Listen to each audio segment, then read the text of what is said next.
Byrdcliffe was founded in Woodstock, New York in 1902, and it was really the first site that attracted artists to what we today refer to as the Woodstock Art Colony, where major names in the history of art, Philip Guston, Yasukuni Yoshi, Eva Watson-Schutze, George Bellows, Milton Avery, all of these artists lived and worked in Woodstock, and this is really the town's greatest claim to fame. Although, of course, it is this. These peace-loving, acid-dropping, free-loving hippies sliding in the mud to the strains of Jimi Hendrix and Janis Joplin. That, of course, is what most people associate with Woodstock. And certainly our tourist industry is very much based around that important concert of August 1969, which, in fact, took place an hour and a half away from Woodstock in Bethel, New York.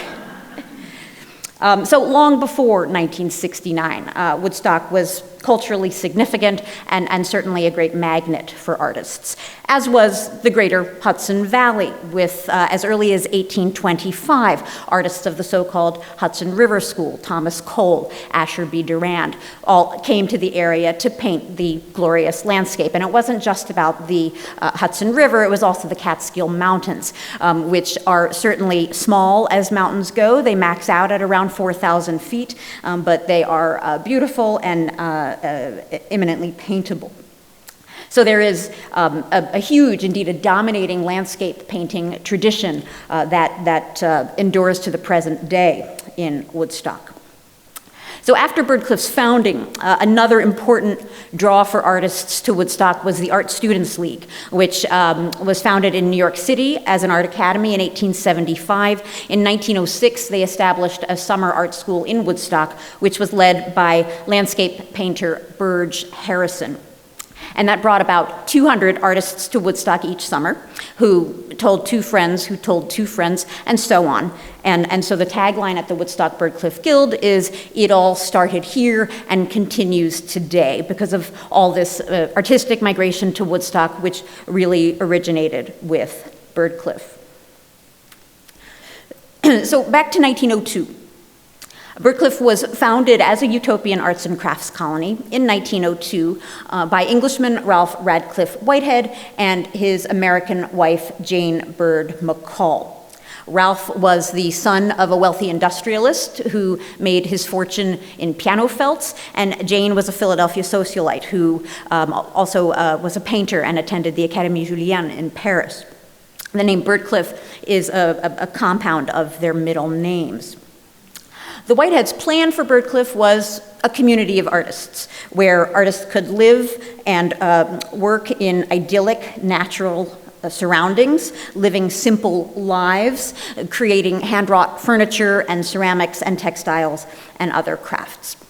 And their ideas were very much based on the tenets of Whitehead's countryman, John Ruskin, an important critic and writer and theorist, and William Morris, an artist and designer, both of them being very important to the arts and crafts movement, which developed in direct opposition to the Industrial Revolution, with which itself had the artistic goal of creating simple, useful, but beautiful objects of furniture and other decorative arts that did away with the kind of ornate sensibilities of Victorian design, which Whitehead called the preposterous products of our ridiculous age. The arts and crafts movement also had a social ideal to create furniture and other useful objects that did not reek of material wealth, to break down the hierarchies between the designer and the craftsperson, to create feelings of worth in the manual laborer, and a feeling of worth that ultimately comes directly from the act of work itself. And the Whiteheads both believed in a kind of personal betterment that resulted from manual labor. And there they were working very much with the ideas of John Ruskin, who wrote, and I quote, "It would be well if all of us were good handicraftsmen in some way, and that the dishonor of manual labor be done away with altogether." And in a similar vein, Ralph Whitehead wrote, again I quote, "A shoemaker who is fond of his work is happier than a Rothschild who is fond of his possessions." So let's take a look now at these two chairs by, at left, the New York-based firm of the Herter Brothers, and at right, a chair by Byrdcliffe designer Zulma Steele. And this chair at right is in the Layton Focus exhibition.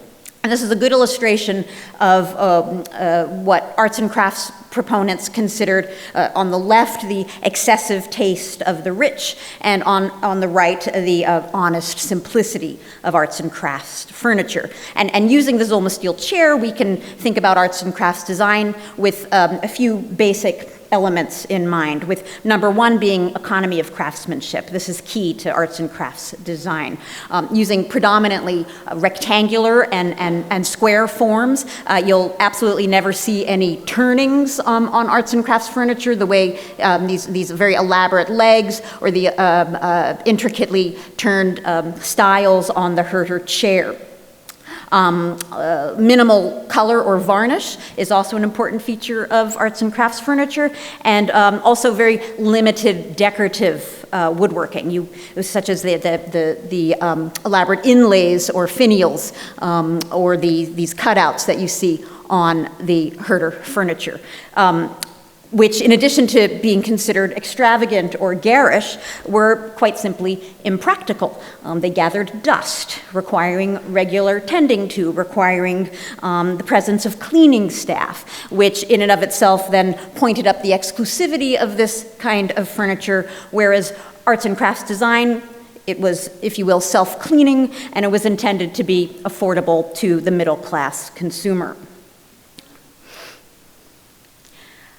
Briefly, I want to show you some furniture designed by one of the better-known names in the movement, Gustav Stickley, whose work most famously emblematizes the kind of modernist, clean, austere design of American arts and crafts furniture. And at far right is a set of chairs from another arts and crafts colony near Buffalo, New York, called Roycroft, founded in 1895. And Roycroft shares the kind of simple rectilinearity that we will see also characterizes Byrdcliffe furniture.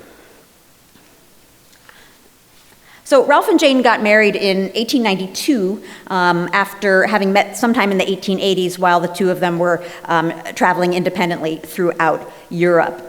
And in 1891, during their courtship, Jane wrote to Ralph, and I quote, "Thou art Arcadia for me, the sweet countryside and a path that leads to a height."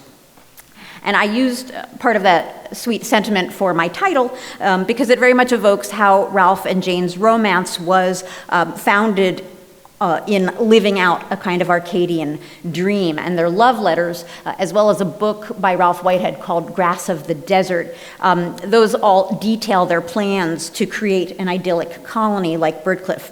And Jane was very much a part of the concept, although history has often preferred to say that it was Ralph alone. Ultimately, Byrdcliffe was their second attempt at creating an artist's colony. The first one was in California near Santa Barbara at their residence called Arcadia, which I show you at right. This is a Tuscan-inspired villa that they built and named after the British variant on Arcadia. And as of 1903, Ralph and Jane lived in the winter times at Arcadia and in the summer at Byrdcliffe. Now, Jane's reference to Ralph leading to a height points to one of the Whitehead's important requirements for Byrdcliffe, and that is that it be at an elevation, a minimum elevation of 1,500 feet. And this was linked to John Ruskin's ideas, who was very much their intellectual guide. Ruskin believed in a direct correlation between mountain air and creative productivity. And he outlines this in his famous book, Modern Painters, which has a whole volume dedicated to the mountains. And there he proposes that altitude, and I quote, has the gift of exciting in peculiarly solemn tones the poetical and inventive faculties. And it's here that the founding partners of Byrdcliffe enter the picture. At left, Bolton Brown, who was an artist and a mountaineer. who headed the art department at the then new Stanford University. And in his summers, he did a number of historic first ascents in the Sierra Nevada range of California, which is best known for being where Yosemite National Park is today. So Whitehead offered him the job of scouting out a mountainous location for the colony somewhere in the eastern United States. Hervey White, who I show you at right, was a novelist and an intellect and a social reformer whom Whitehead had met in Chicago at Hull House, a settlement house where Hervey White worked creating educational programs for the urban poor. So Whitehead and White go to explore North Carolina as a possible site for Byrdcliffe.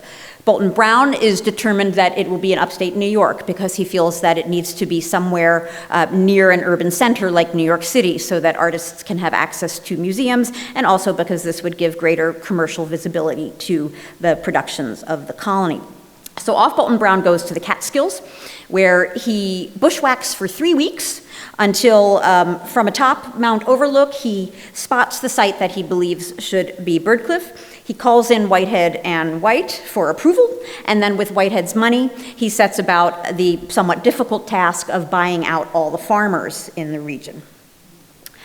And then together they built the Byrdcliffe Art Colony with over 20 buildings going up in the winter of 1902 to 1903, including studios, a library, the wood shop, the metal shop, a barn, the Valletta, which is a temporary residence, and other cottages and residences, and then upper left, the beautiful home that would be the Whitehead's Palace, which they named White Pines. And then starting in 1903, essentially begins the glory days of Byrdcliffe, when artists come to work in painting, ceramics, weaving, metal and furniture. They take classes, they have studio time, they have meals at set times of day, and there's also evening entertainment, including dances and piano or harpsichord concerts. And there are weekly exhibitions, and upper left I show you one of those exhibitions in the main studio, and that space is part of the Byrdcliffe Theater today. Now, Whitehead was socially progressive for sure, but he was also an aristocrat, and he was also very English, and so artists were required to come to tea at 4, and some artists felt that Whitehead ruled the colony a little bit too dictatorially and regimented artists' days too much. And so the collaboration between White and Whitehead and Brown ultimately was short-lived. Bolton Brown was notorious as difficult, belligerent, arrogant, stubborn, very opinionated. He was extremely intelligent and had a great sense of humor, but was notorious for being difficult to get along with. But Woodstockers, myself included, love him dearly despite his imperfect character. So Brown had assumed that, as had been the case at Stanford, he was going to be the head of all things art-related. But indeed, Whitehead intended for him to be a mere drawing instructor. And Whitehead tells Brown that he mistook his position, and by late 1903, Bolton Brown is fired. This indeed is the exact fate he had met at Stanford. He had a lot of trouble holding down a job. So Bolton Brown is out. Hervey White then leaves of his own accord in 1905, and he would later say, and I quote, "No self-respecting artist would stand for Whitehead's dictation," end of quote. So Hervey White goes on to establish his own more free-spirited art colony called the Maverick. And by 1915, Hervey develops the annual Maverick Festival on the night of the full moon in August, which included music and theatrical performances. Artists came dressed in costume. There was a lot of drinking and general bacchanalia. And the Maverick Festivals, which ran through 1930, are often seen as the historic origin for the Woodstock Music Festival of 1969. With Hervey White being essentially Woodstock's original hippie.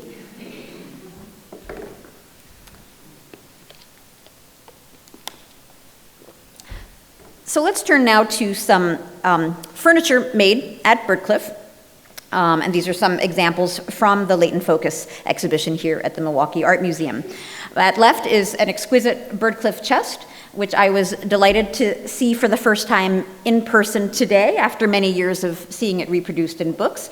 It has a carved chestnut design. And at right, I'm showing you a drawing for a drop front Byrdcliffe desk, which you can see has an almost identical chestnut carved design. And the inset photo is just a visual reference, so you have an idea of what exactly is happening in these visual depictions. These are typical examples of Byrdcliffe furniture in two ways.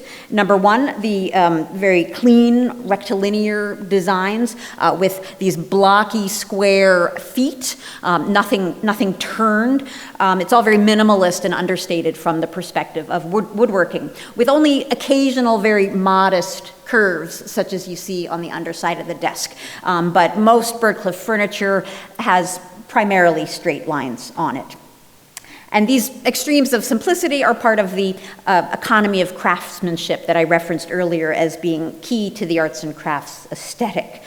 And that economy of craftsmanship provides what we might think of as a non-competitive support or a non-competitive environment for the second element making these typical Byrdcliffe furniture designs, and that is the nature-based motif of the carved chestnut inlay. Flora native to the Northeast, chestnut, lilies, sassafras, irises,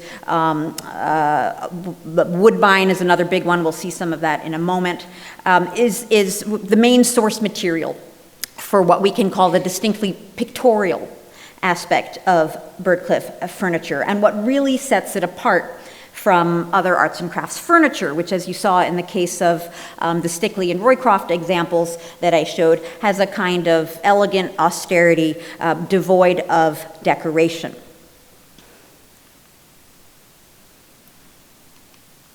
I am now showing you at left an actual desk in the collection at LACMA, which is structurally very similar to the drawing in the current exhibition. And I should mention that Byrdcliffe furniture used a distinctly modular concept. Dimensions were often the same, such that a painted panel or carved panel for one piece could fit into another. And this interchangeability of design components was part and parcel of the at least aspirational affordability of Byrdcliffe furniture. I'm now at the top of the screen showing you a watercolor design for the painted panel. For the painted panel on the LACMA desk. And this brings us to one of Byrdcliffe's most important artists, Zulma Steele. She was originally from Wisconsin.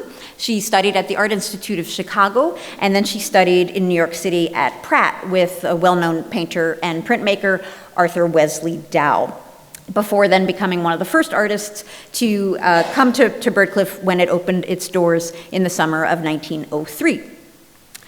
By 1904, she lives in the building known as the Angelus, which is still standing and housing artists today. And she lives there with her longtime companion and a fellow artist and designer named Edna Walker. And it was often Steele and Walker's drawings and designs, such as this one of Woodbine, that were the foundation for Byrdcliffe furniture's decorations, whether painted or carved. If painted, it was probably Steele or Walker who was responsible. If carved, as in the case of the chest here in the Layton Focus show that we saw a few minutes ago, if carved, it was probably the work of an Italian craftsman named Giovanni Battista Troccoli. Now, on the one hand, the Woodbine design that we're looking at now could be said to possess all the precision and naturalism of a scientific botanical drawing. Yet at the same time, you'll notice it doesn't really have any shadows, and it doesn't have any dimensionality or suggestion of space, but rather simply an all-over design with no intended unique focal point. So nature presented in this abstracted language of stylized pattern, rather than pure naturalism, was very much a key feature of the arts and crafts design principles of William Morris. who frowned upon imagery in decorative art that attempted to imitate the three-dimensional world, saying essentially, why bother with what he called sham real boughs and flowers casting sham real shadows. Why bother with that when making art? If that's really what you're looking for, you might as well just go out into your own garden. This is a paraphrase of William Morris's idea. And so these wallpaper designs by Morris are essentially the golden standard for the arts and crafts abstracted or stylized or conventionalized approaches to natural motifs. And so, like the Morris wallpaper, Zulma Steele's botanical designs are flat, non-dimensional, to conform to the flat surface that they were intended to decorate. A very quick note on metal at Byrdcliffe, namely the decorative brass strap hinges here on the LACMA desk. These were created by Ned Thatcher, who, like Zulma Steele, went to Pratt.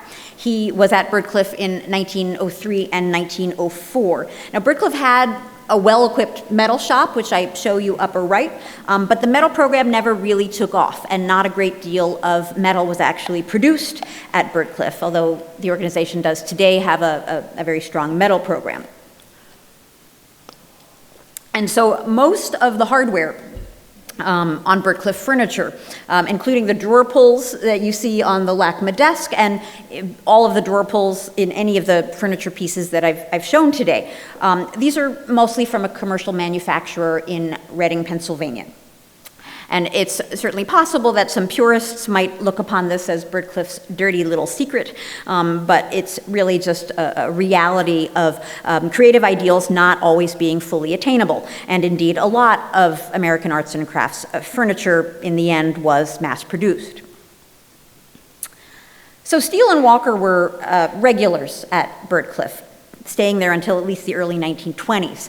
But there were artists who were just passing through. Ned Thatcher was one of those. Also Herman Dudley Murphy and George William Eggers were there only very briefly. And now I'm going to show you in the next slide. We'll zoom in on the painted panels that you see on these two chests. In the case of both of these designs, the painting uses essentially a continuous narrative from one panel to the next. The river in the Murphy, the trees in the Eggers create the illusion that they're one painting that has been temporarily or momentarily interrupted by the structural needs of the furniture. Now, this kind of deep perspectival space, especially in the case of the Murphy, this was very much out of keeping, indeed anathema to William Morris's beliefs in the role of decoration, which was ideally purely two-dimensional. More in keeping with Morris's ideals is this desk at left, again designed by Zulma Steele. It's made of cherry and has a drop front similar to the drawing from the Layton Focus exhibition that we looked at a few minutes ago. And this piece is for sure the Woodstock Byrdcliffe Guild's signature piece from our collection. It gets taken out regularly for exhibitions and photo opportunities, though it needs to be said that it was restored to a somewhat more intense green than the Whiteheads would have approved. They preferred paler washes of green or blue or no color at all. And Jane Whitehead was known to, if the color was wrong on a piece, she might reprimand the worker and tell them to sand it down and start over. And at right, I'm showing you another design by Zulma Steele for likely another drop front desk that seems never to have been made. And I'm just showing this to, again, illustrate the kind of continuous narrative of the branches extending between each of the three panels that is so common to Byrdcliffe furniture imagery. So in all of these examples, Byrdcliffe furniture proves itself to be the most pictorial of all of the arts and crafts furniture traditions. Its designers were painters. Jane Whitehead, one of Byrdcliffe's founders, was a painter. And the Hudson Valley is really where the American landscape painting tradition was born. And then, of course, Woodstock would become a hub for landscape painters. All of this demonstrating the success of the Whiteheads' goals to create a community where being surrounded by nature, being surrounded by mountain air, would inspire creative impulses and also ultimately inform the artistic output as well. Take a quick look at this beautiful chest in the current show, which is quite unusual, at least for Byrdcliffe storage furniture, in its lack of a pictorial element. There is ample opportunity here for a carved inset or a painted panel on both the front and the sides of the chest, but instead the design simply frames the very distinctive markings of quarter sawn oak. So the wood grain, the natural abstract patterning of the wood, becomes essentially the subject of the framed image, if you can permit me that descriptor. The lily carvings on the legs are very, very Byrdcliffe. The lily was a very common element in Byrdcliffe design. There are many lily-based furniture designs in the present exhibition. And the lily was also used as the Byrdcliffe logo, essentially. So upper right, I'm showing you the stamp that is found on many pieces of Byrdcliffe furniture, and lower right, Ralph Whitehead's calling card. And one explanation for the use of the lily is that the fleur-de-lis, the lily was the city crest of Florence, where Ralph and Jane had at least part of their honeymoon.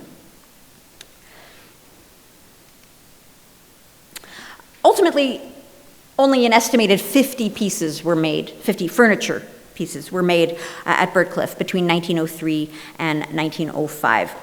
There are records indicating that some of it sold, but in the analysis, the Whiteheads did not really possess great business sense, nor did they really have a handle on the kind of marketing they needed to do in order to get the enterprise off the ground. And there's also the simple fact that they had very little financial motivation to sell. They were wealthy enough that losing money on a venture didn't put them out on the street, and so instead Ralph and Jane were very much motivated by and enamored of the creative process itself, rather than as its potential as a livelihood. And in that sense, they very much had the mindsets of typical artists, creating because they had to, regardless of whether anyone was buying their work. This reality of the Whiteheads' creative over commercial motivation is most palpable in ceramics at Byrdcliffe. It is by far what there is the most of, because Ralph and Jane became positively obsessed with ceramics between around 1915 and 1926, during which time they produced an estimated 2,800 pots at what they called the White Pines Pottery, with the studio in their home at White Pines and the kilns next door. And there are today hundreds of pieces of unglazed bisqueware in the White Pines attic, which was at the time the studio. Before Ralph and Jane began potting, there was another enterprise called the Byrdcliffe Pottery, which began in 1903 at the same time as the original visual arts aspirations of the colony, and that was run by Elizabeth Hardenberg and Edith Penman, and I'm showing you a small picture by them at the center of the slide. There are no sales that we know of from the Byrdcliffe pottery, or at least there are no records that lead us in any way to believe that there were sales. And then in 1913, Jane essentially gets the bug to try a new medium. She had already been a painter. She also spent a lot of her time at Byrdcliffe weaving. And now, 1913, she decides she wants to learn how to make pots. So she learns the basics from Penman and Hardenberg, and then she takes lessons briefly out in California with Frederick Hurton Reed, one of the best-known ceramic artists of the time, who went on to be well known for fiesta ware. Jane learns how to throw pots on the wheels. The next year, in 1914, Ralph gets the bug and he tries his hand at it. But they were primarily self-taught, and they're trying to learn the complex science of how clay works, the complex science of glaze making, and all of this proved challenging. And so they took to another method. perhaps what we might call an easier method, slip casting, from plaster molds made from wooden forms. And you can get a sense of the process by the case of wooden mold to finished pot that's in the Layton Focus show. The wooden molds were based on designs they found in a series of books by a specialist in Chinese and Middle Eastern pottery named Robert Lockhart Hobson. He was a curator at the British Museum, and I'm showing you a page from one of his many books, lower right.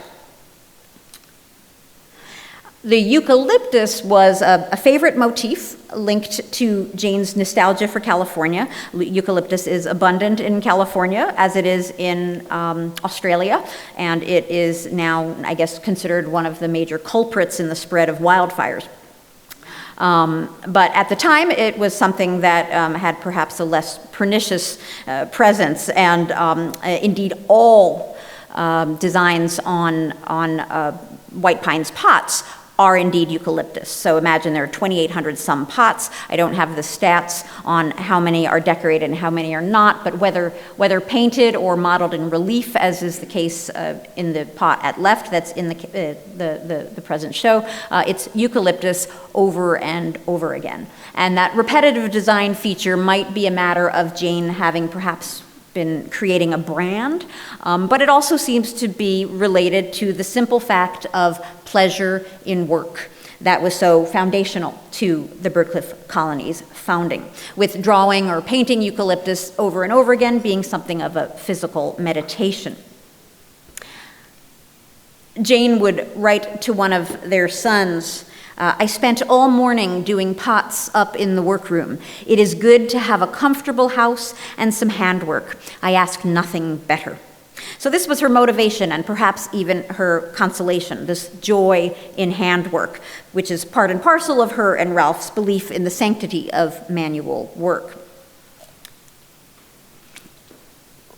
Jane had also written, and I quote again, the furniture failed and the weaving failed, and now the pottery will fail, because Father won't have an expert here to show him the way. This idea of failure, which is certainly something the Whiteheads felt characterized their enterprise, could do with some reevaluation, which was recently suggested to me in an article by Robert Edwards in one of the Chipstone Foundation's publications, where in a comparison of Byrdcliffe and Roycroft and Rose Valley, which is another short-lived arts and crafts colony from in southeastern Pennsylvania, Edwards describes the problematic fact, and I quote, the problematic fact that scholars have judged all of these experiments in craft production to be failures by conflating longevity with merit. But of course, longevity of an enterprise really has nothing to do with the quality of the crafting or the success of the work as living testaments to creative ideas and, simply put, to beauty. And Byrdcliffe, if unsuccessful as a commercial enterprise, definitely has longevity. And it is successful today as a hub of educational and artistic opportunity. So we have a very, it's only been a few weeks that I've stopped working for Byrdcliffe, and I have yet to get used to not saying we. But they have a very active ceramics program, which serves over 200 students annually, also classes in weaving and writing and metal. The organization has 6 to 7 exhibitions annually in its Kleinert James Center for the Arts, with major names including Nina Katchadourian, the Starn Twins, Catherine Murphy, Martin Purrier. We also have one outdoor exhibition every other year on the grounds of White Pines. And as Brandon mentioned, this coming summer, there will be a retrospective exhibition of Zulma Steele. And finally, perhaps most indicative of the continuation of Byrdcliffe's legacy, over 80 artists come each year to participate in Byrdcliffe's Artist in Residence program. This includes visual artists who work in weaving and ceramics, painting and other media, writers and composers. They come for stays varying from 4 weeks to 5 months to year-round. They are selected through a jurying process and live and work in the original cottages and studios that were built by Bolton Brown and Company in 1902 to 1903, which are beautiful but rustic. And so a major part of the organization's capital needs for the future involves restoring these cherished buildings, which are on the National Register of Historic Places. And all of the artists in the residency program participate in public open studios at the end of each session. These are very well attended, and sometimes artists will create site-specific works either in their studio or somewhere on the Byrdcliffe grounds. Ralph Whitehead was well-read, exceedingly intelligent, and he did his research. And so along the way, he had learned that, as he wrote to Jane, you know, art colonies are always short-lived. But this time he was wrong. Byrdcliffe remains alive 117 years after it opened its doors. And so you are all encouraged to come and take a tour, see an exhibition, visit our open studios, check out the Alf Evers archive. And now all of you know, you have the inside knowledge that when you do come to visit, just don't ask the locals where the best place to park is to get to that big field where the 1969 music festival took place. Thank you.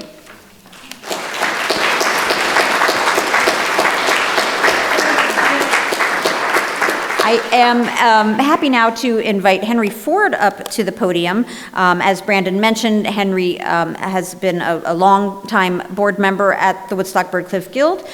He is also well known in town as having the nickname Mr. Byrdcliffe because he really has a remarkable capacity for learning and retaining the minutest of details about Byrdcliffe's history. So he is sort of our historian in residence, and I am delighted also to be able to call him a friend.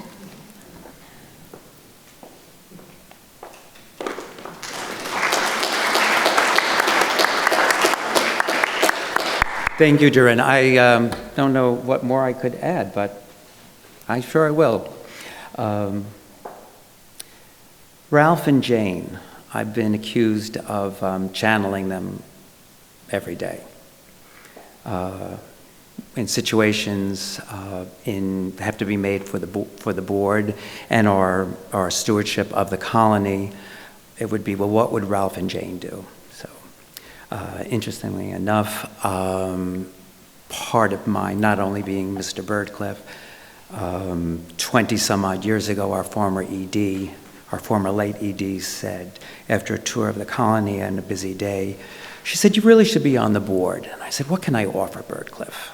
Well, I ended up being board member, vice president, president, chairman of the board, chair of the advisory committee. And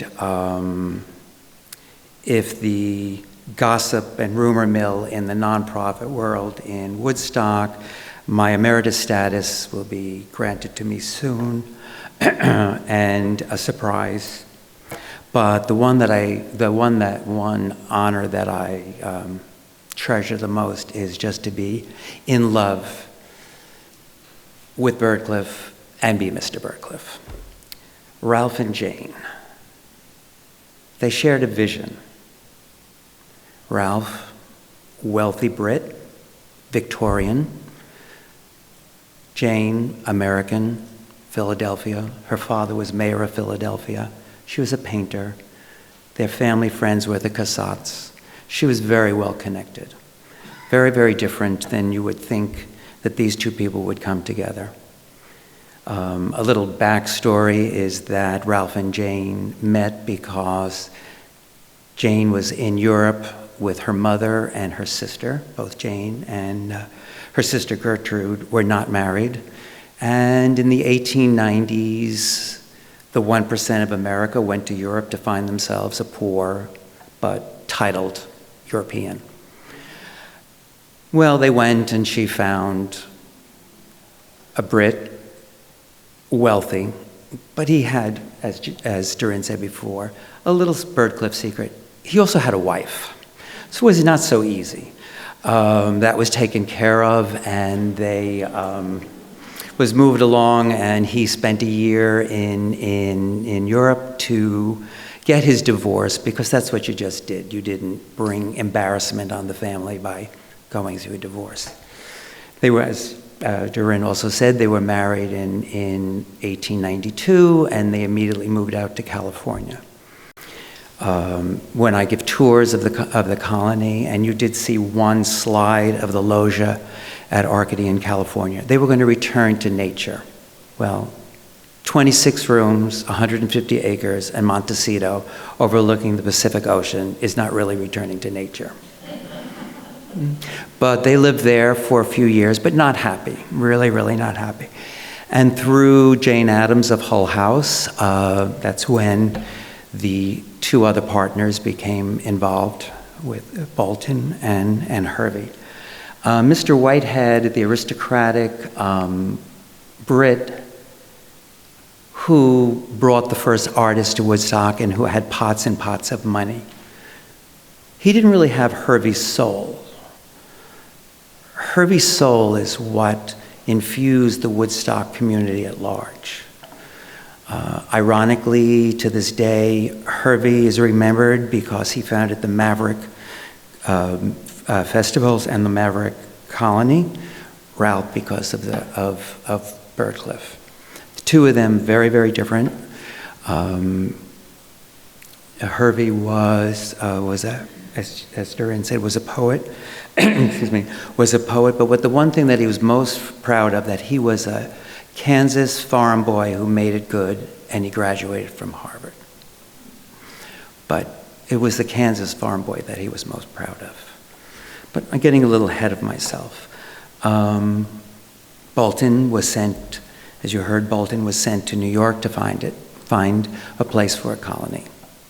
He found it, bushwhacking through the Catskill Mountains, and found this tiny little town, this little sleepy little farming village called Woodstock, and telegraphed Mr. Whitehead in California and said, "I found it."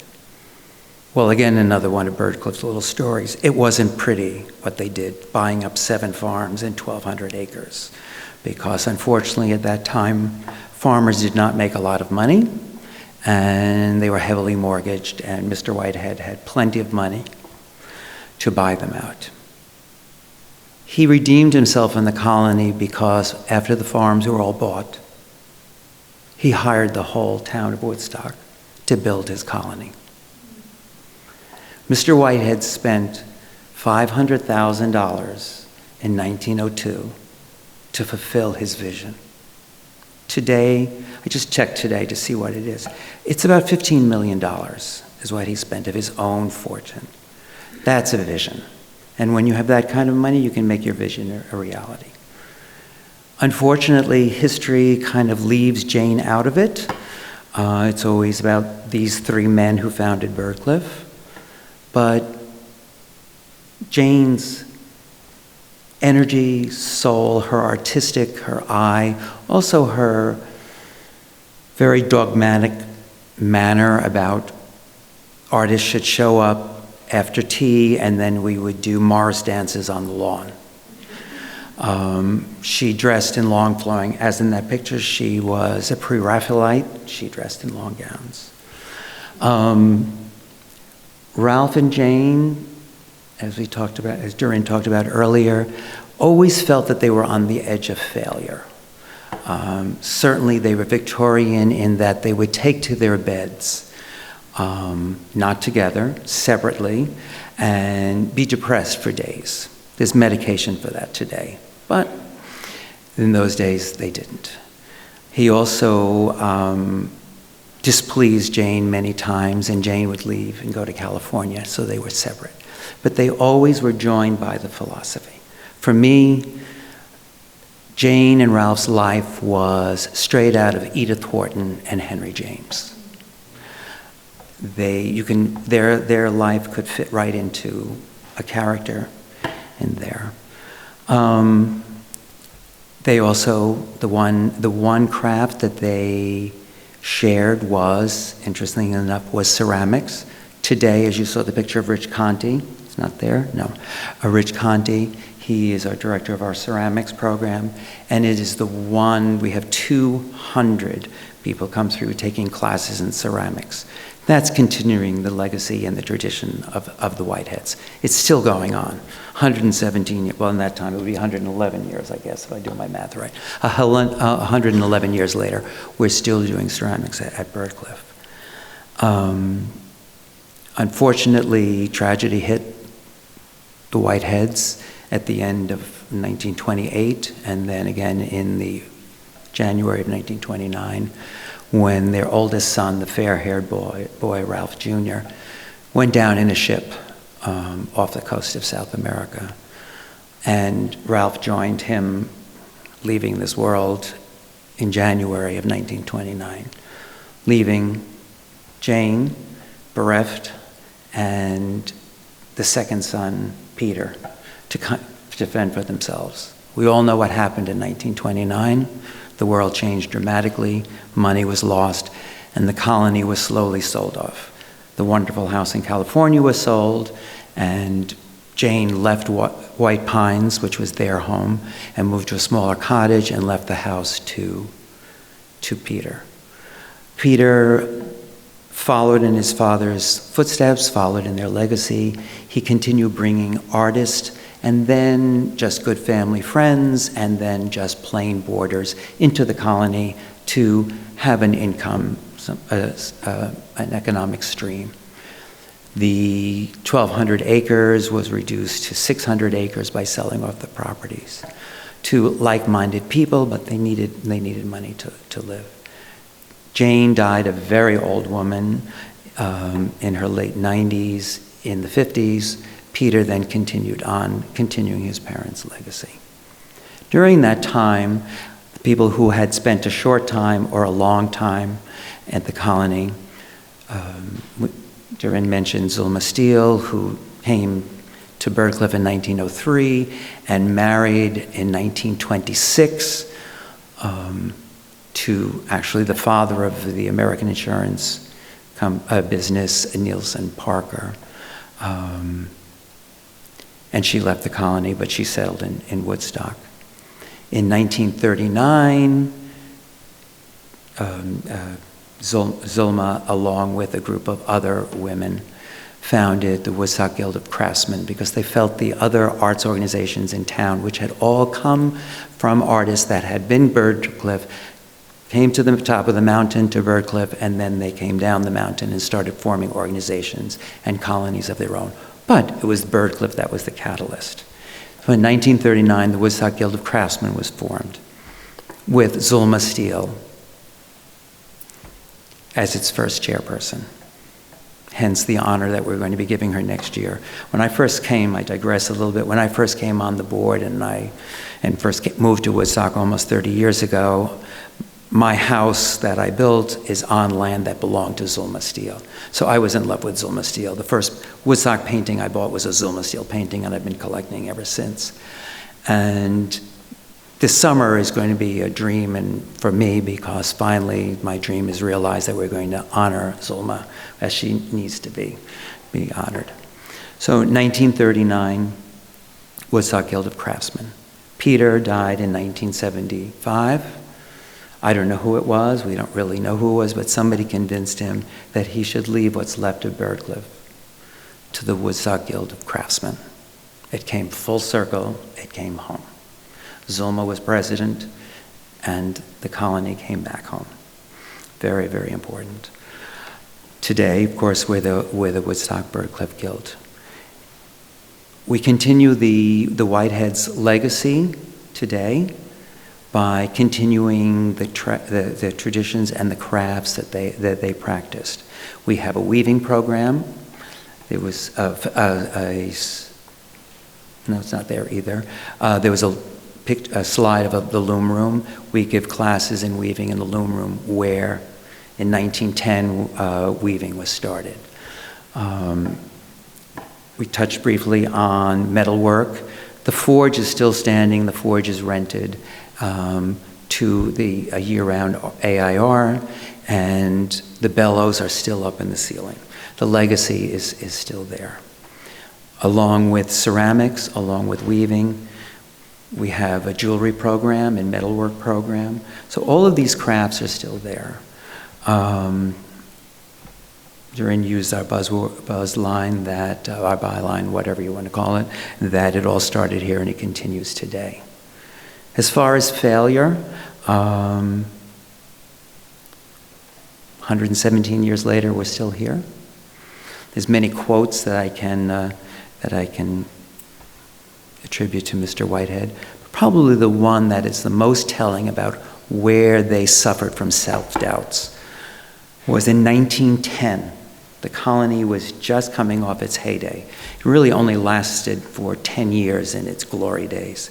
In 1910, Ralph wrote to Ben Webster, who was one of his friends, that he had hoped that future generations would appreciate the money that he spent on this thing called Byrdcliffe. We do. Another wonderful quote from Jane, writing to their oldest son: "Father, for all his intelligence, is not very practical." So when Ralph left this world, along with Jane and the Woodstock Guild of Craftsmen, and then the Woodstock Byrdcliffe Guild, took on the stewardship of the colony, we're practical. We are continuing their legacy, their vision, their dream. We've now brought it into the 2nd century, and we're not going to be here in the 3rd century, but I'm assuming that Byrdcliffe is going to be, if I have anything to do with it. So I urge you to come to New York this summer, to the July 30th to August. Do you remember through the month of August? I think it's actually early September. Probably right. Yes, it runs through Labor Day. Will be the Zulma Seal retrospective. I give the tour of the colony. You now all know who I am. I am available. But before you do that, I really urge you to go upstairs and see the Byrdcliffe collection. It's really, truly spectacular. A little aside, quite a few years ago, as I said, I've been collecting Zulma steels, and there was an auction, and all these works on paper were coming up, and I kept bidding and bidding and bidding, and I kept getting outbid and outbid and outbid. So when I was preparing to come here, I checked the collection, and I thought, oh, now I know who outbid me. But, as I said to Brandon earlier tonight, I'm glad they're here. I run out of wall space. I'm an avid collector, but it's a little scary because I have to rotate things all the time. And also to see the furniture and the drawings of the furniture is really a great continuity, and it's wonderful, and I'm so glad it's here. Again, Doug James, deep Milwaukee ties. We tried to drag him here, but I don't know why he didn't want to come. Drag him here to see this presentation. He has been a wonderful benefactor. We would not have a permanent collection of the Woodstock Byrdcliffe Field if it wasn't for Doug James. He every time something came up for auction, he bought it back for us. He is just a wonderful heart, as he did for his father, his grandfather, and his great-grandfather did for the Layton, collection. He's doing that for us, so we really, really appreciate it. So a big shout out to Doug, and a big shout out to Milwaukee and the museum and the Layton collection for having us. So we'll see you at cocktails, I guess. And, any questions? And yes, sir. I'm sorry? Why has furniture not been revived? I couldn't hear you. Why no more furniture? Why no furniture? Why no more furniture was made? Oh, why no more furniture being made now? To be very blunt, because I'm honest, financing. So in terms of the present day, we actually did very briefly have a furniture making department, if you could call it that. It was one teacher who brought in all his own equipment. This, from an organizational standpoint, is not necessarily practical. So we were able to offer woodworking classes for a brief time, but as Henry said, we at this point don't have the funding for both the space and the equipment that would be needed for that kind of a class. But it is certainly part of the strategic plan. Yes, yes. The Woodstock Byrdcliffe Guild has stepped back. We've had a series of changes. We've stepped back and looked to see what do we do very, very well and what should we look to do in future. The thing that we do very, very well is ceramics. 200 students, and it's that's in 5 months we have 200 students, because the pottery studio is not winterized. We have 30 historic buildings that are in constant need of upkeep, where you sometimes have to do this to hold the building up the side of the hill, because Mr. Whitehead did not build for longevity. He built for what he wanted at the time. They were never really meant to last this long, but we've been sticking them up. And fortunately, through many grants, Paula Krasner, Milton Avery grants, they have been extraordinarily generous to us, so we've been able to put that money into rehabbing studios, building walkways, ADA. We now have an ADA. The former furniture showroom is now an ADA cottage, so we can have someone in there for 5 months of the year, an artist that is handicapped. And to speak to the question of Henry's quote from Jane about father, for all his intelligence, is not very practical. That lack of practicality was in large part informed by a very romantic passion for this dream colony that they wanted to build.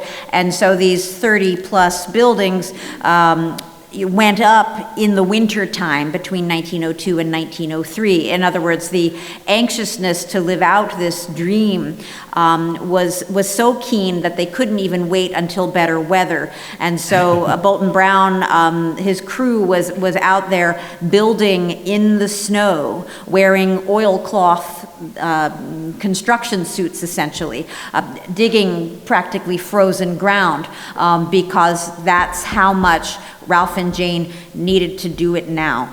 And so they had a certain impulsiveness that, on the one hand, allowed them to get her done, but at the same time it played itself out in other ways that ultimately may have been the impetus to their inability to sustain what they hoped. And so the furniture manufacturing, which really went on for just a little bit over a year, it became apparent pretty early on that they were not going to be able to sustain that financially, and because they really weren't trying as I hate to say should, but they weren't trying as hard as they should have. They certainly weren't keeping up with Gustav Stickley in terms of their marketing, and so there are, to my knowledge, no examples of advertisements in periodical publications. They had the occasional trade catalog. There's a page from one in the current exhibition, but Stickley was producing literature that allowed the world to know what he was doing, and hence he sold thousands of pieces, whereas Byrdcliffe, it didn't quite pan out that way. As we would say, they had no marketing plan. Yeah. Now, speaking of romance, of all the cottages having grapevines and wisteria, and so Mr. Whitehead planted grapevines and wisteria on all of the cottages. The only time I ever speak badly of Mr. Whitehead is when we have to hack the wisteria and the grapevines, because in the spring the wisteria is up the trees, over the cottages, over the hills. It's beautiful, but it just chokes everything, including the cottages. So the weight is very, very heavy. But it was romantic when it was just hanging a little bit. Yes? In the mid-'80s, Yes? there was a theater company there. Yes. Were they renting from you? Yes. There were two. I mentioned Ben Webster before. Ben Webster, what's now the Byrdcliffe Theater, was the painting studio, and next to it was Mr. Whitehead's private library. After a 5,000-volume library. After Mr. Whitehead died, that library was the seed start of the Woodstock Public Library. The theater, the painting studio then was taken over by Ben Webster, who turned it into a theater, and that was he had the Tourneau Opera. Is it I there? just wanted Yes, to bring there up it the is. theater. Yeah. Went through a lot of work to get this was all a balcony, and the whole north wall of it was all glass. So that was turned into a theater. He ran theater. Theater. There was the Tourneau Opera, and in the 1980s, it was the River Arts. Yes. We had Joanne Woodward and Paul Newman doing love letters there. Yes, and so we hold functions there, but it's also we are unique in we're the oldest continually art colony in North America, but we're also unique among art organizations is that 2/3 of our operating budget is from real estate, because we have a lot of buildings that we can rent for short-term or long-term. So we've had a theater company in there that have created a black box theater in there. It's now AC, state-of-the-art lighting and stuff. So we have theater there that's either produced by us or rented out to other theater companies. So during the mid-'80s, I didn't see a lot of art stuff happening there. Was that down in town? No, you're not supposed to see it because at the Artist in Residence program, the artists come up for 1 month or 6 weeks or the 5 months of undisturbed. The only time that it's at the end of the month and the end of a session, we have open studios, and that's when they're open. No. Sure. Hervey White, yes. Who did that Marcus, Maverick, yes. Maverick, is that still going on? Maverick Concerts is the oldest continually run chamber music concerts on Sunday afternoons in the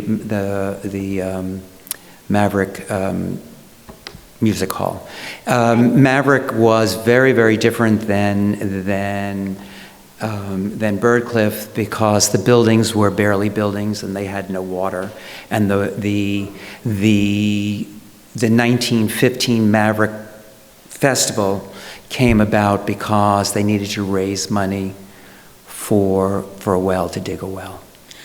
And the Maverick Concert Hall has perhaps its greatest claim to fame, not only in that it's the longest continuously operating chamber festival, but that's where John Cage's infamous 4 minutes and 33 seconds had its world premiere in 1952 with David Tudor playing or not playing the piano. Yes. Yeah. Any more? Thank you. Thank you so much. Thank you for having us. Thank you.